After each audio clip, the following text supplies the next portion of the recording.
अस्सलाम वालेकुम दोस्तों, इस वीडियो में हम एक सिंगल बल्ब को किस तरीके से तीन मुख्तलिफ़ जगहों से ऑन ऑफ़ कर सकते हैं। इन तीनों स्विचों में से जिस मर्ज़ी स्विच से बल्ब को ऑन भी कर सकूं और ऑफ़ भी कर सकूं। तो इस मकसद के लिए आपको पूरी तफसील के साथ वायरिंग करना सिखाता हूं। तो किस तरीके से हम एक बल्ब को तीन डिफरेंट स्विचेस से ऑन ऑफ़ कर सकें हैं। सिंपल में इसको स्टेयर सर्किट भी कहते हैं। अगर एक सिंगल बल्ब को आप ऑन ऑफ़ करना हो तो उसका प्रोसीजर कुछ इस तरह से है। सबसे पहले हम एक बल्ब लेंगे और एक बटन लेंगे। फेस सप्लाई को हम बटन के एक पॉइंट पे दे देंगे और दूसरी साइड से तार निकालकर बल्ब के होल्डर को फ्राहम कर देंगे। सेम इसी तरह न्यूट्रल डायरेक्ट हम होल्डर को दे देंगे। ये बात सिंगल बटन और यानी कि एक बल्ब को एक बटन से कंट्रोल करने के लिए तो ठीक है।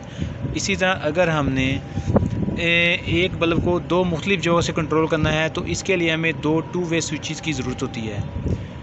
तो इस तरीके से अगर टू वे स्विच को बैक साइड से देखा जाए तो इसके तीन टर्मिनल होते हैं। एक L1 ऊपर वाला और सबसे नीचे वाला L2 सेंटर वाला कॉमन पॉइंट होता है। तो हम चलो हम इसकी वायरिंग करना मैं आपको सिखाता हूँ।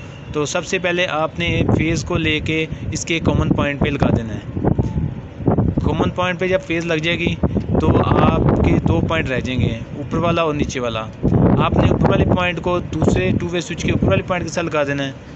सेम इसी तरह आपने क्या करना है कि नीचे वाले पॉइंट को नीचे वाले पॉइंट के साथ कनेक्ट कर देना है। आप इनको ऊपर नीचे भी कर सकते हैं, कोई इशू नहीं है इसका।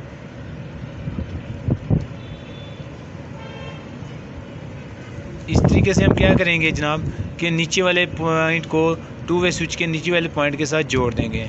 अब क्या हुआ, हमारे पास एक कॉमन पॉइंट बच गया दूसरे पॉइंट का, दूसरे टू वे स्विच का। अब वो टू वे स्विच का कॉमन पॉइंट लेके हम होल्डर को फ्राहम कर देंगे। इस तरह हमारी यानी कि दो टू वे स्विचेस की वायरिंग कंप्लीट हो गई है और न्यूट्रल हम डायरेक्ट होल्डर को फ्राहम कर देंगे।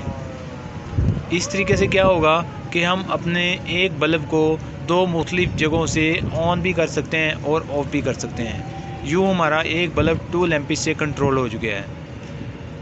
अब बात करते हैं हम कि हमने इस लैंप को तीन मुख्तलिफ़ जगहों से कंट्रोल करना है। तो उसके लिए हमें क्या चीज़ें रिक्वायर्ड होंगी। तो सबसे पहले जनाब आपको सेम उसी तरह दो टू वे स्विचेस चाहिए होंगे और एक इंटरमीडिएट स्विच होगा। टू वे स्विचेस की तो मैं आपको बता चुका हूँ, उसके पीछे तीन टर्मिनल होते हैं। जैसे कि इंटरमीडिएट स्विच है उसके पीछे चार टर्मिनल होते हैं, L1, L2, L3 और L4। इनके पॉइंटों की मैं कनेक्शन का आपको थोड़ा सा बता दूं कि ये क्रॉस होते हैं। यानी कि ये बटन जब ऑन होता है तो ये क्या करता है, सप्लाई को उलट देता है। जैसे कि हमने L1 पे जो सप्लाई दी है वो दूसरी साइड पे हमें L4 पे मिलेगी, और जो L2 पे सप्लाई है जब हम इसे ऑन करेंगे तो वो L3 पे सप्लाई मिल जाएगी। यानी कि इसके जब ये बटन ऑपरेट करता है ये सप्लाई को बाईपास कर देता है, क्रॉस कर देता है। चलें अब हम इसकी वायरिंग के बारे में बात करते हैं। वायरिंग के लिए सेम हमें उसी तरह जैसे हमने पहले वायरिंग की है, फेज सप्लाई लेके टू वे स्विच के कॉमन पॉइंट पे दे देंगे और उसके L1 पॉइंट को इंटरमीडिएट स्विच के ऊपर वाले पॉइंट के साथ कनेक्ट कर देंगे। सेम इसी तरह टू वे स्विच के नीचे वाले पॉइंट को इंटरमीडिएट स्विच के उसके सामने वाले पॉइंट के साथ कनेक्ट कर देंगे। बिल्कुल इसी तरह हम दूसरी साइड पे भी करेंगे। इंटरमीडिएट स्विच के जो तीसरा पॉइंट है उसको टू वे स्विच के ऊपर वाले पॉइंट के साथ और नीचे वाले इंटरमीडिएट स्विच को टू वे स्विच के नीचे वाले स्विच के साथ मिला देंगे। अब एट दी एंड हमारे पास क्या बचा है, कॉमन पॉइंट बचा है। वो कॉमन पॉइंट हमने लेके होल्डर को फ्राहम कर देना है। यूँ हमारी होल्डर को हमने तीन जगहों से, एक फेज़ को तीन जगहों से कंट्रोल कर लिया है और न्यूट्रल को हम डायरेक्ट होल्डर को फ्राहम कर देंगे। यूँ अब हम क्या करेंगे, इस लैंप को तीन मुख्तलिफ़ जगहों से ऑन भी कर सकते हैं और ऑफ़ भी कर सकते हैं।